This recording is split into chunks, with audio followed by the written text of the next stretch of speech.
அப்பா ராமேஸ்வரம் பஞ்சாயத்து தலைவராக தேர்ந்தெடுக்கப்பட்ட சமயம் அது. அன்றுதான் பஞ்சாயத்து பிரசிடண்டாக தேர்ந்தெடுக்கப்பட்ட சமயம். அன்று அவர் தொழுகைக்காக பள்ளிவாசல் சென்றிருந்தார். அந்த ஈவினிங் தொழுகைக்காக போயிருந்தார். மாலை நேரம் என்பதால் நான் என் வீட்டு பாடங்களை முடிப்பதில் கவனமாக இருந்தேன்.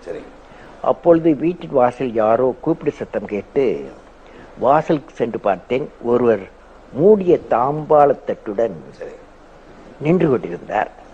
அப்பாவை கேட்டார். அப்பா பள்ளிவாசலுக்கு சென்றிருக்கிறார் என்றேன்.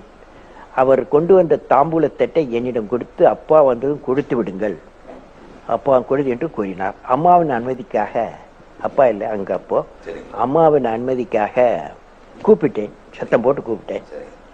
அம்மாவும் தொழுகையில் இருந்ததால் வந்தவரிடம் கட்டில் வைத்து விட்டு போய் சொன்னேன், கட்டில் வச்சுட்டு நீங்க போங்க அப்படின்னு.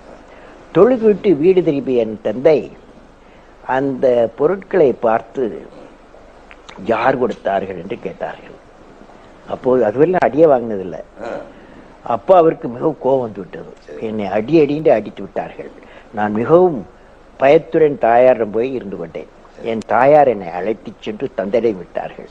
பின் அவர்கள் என்னுடன் ஆதரவாக பேசி சில அறிவுரைகளை கூறினார்கள். என் தந்தை, பரிசு பொருளாக யார் கொடுத்தாலும் அதை வாங்கக்கூடாது, அது பாவம்.